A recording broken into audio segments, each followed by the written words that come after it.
వస్తా, మళ్ళీ బలంగా వస్తా, ఈసారి మెడల్ సాధిస్తా. ఇది రెజ్లర్ వినేష్ ఫోగట్ చెబుతున్న మాటలు. 100 గ్రాములు బరువు డిస్క్వాలిఫై చేస్తే ఏకంగా రిటైర్మెంట్ ప్రకటించింది రెజ్లర్.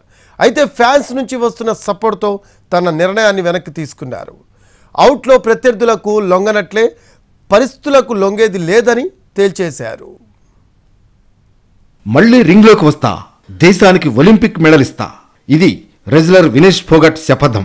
ఒలింపిక్స్ లో ఫైనల్స్ ముందు డిస్క్వాలిఫై కావడంతో నిరాశ చెందారు వినేష్ ఫోగట్. అటు కాసులో కూడా తనకు అనుకూలంగా నిర్ణయం రాకపోవడంతో రెజ్లింగ్ నుంచి రిటైర్మెంట్ తీసుకున్నట్లు ప్రకటించారు. అయితే ఆ రిటైర్మెంట్ నిర్ణయంపై వెనక్కి తగ్గారు వినేష్ ఫోగట్. 2032 వరకు తాను రెజ్లింగ్ లో కొనసాగుతానని సోషల్ మీడియా ఎక్స్ లో ప్రకటించారు.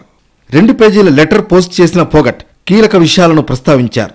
మీ అందరికీ ఒక విషయం చెప్పాలనుకుంటున్నా అని స్టార్ట్ చేసిన వినేష్ ఫోగట్, మెడల్ సాధించేందుకు చాలా కష్టపడ్డా, ప్రత్యర్థులకు ఒక్క అవకాశం ఇవ్వలేదు, వాళ్లకు లొంగిపోలేదు, కానీ పరిస్థితులు కలిసి రాలేదు, విధి వికటించింది, అనూహ్య పరిణామాలతో వెనుదిరిగాను, కానీ 2032 వరకు పోరాడగలనని అనుకుంటున్నా, ఆ సత్తా నాకు ఉందనే నమ్మకం ఉంది, నేను నమ్మిన దాని గురించి నిత్యం పోరాడుతూనే ఉంటా అని తన పోస్ట్లో పేర్కొంది. ప్యారిస్ ఒలింపిక్స్ లో సంచలన ప్రదర్శనతో ఫైనల్ కు దూసుకువెళ్లింది వినేష్ ఫోగట్.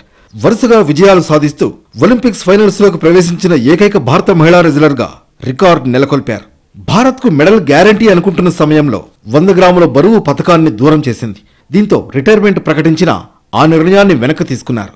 నేను సాధించాలనుకున్నది సాధించలేకపోయా, 2032 వరకు ఎలాంటి పరిస్థితులు ఎదురైనా ఆడి తీరుతా, ఖచ్చితంగా ఒలింపిక్స్ లో పథకం సాధిస్తా అని వినేష్ ఫోగట్ ధీమా వ్యక్తం చేశారు.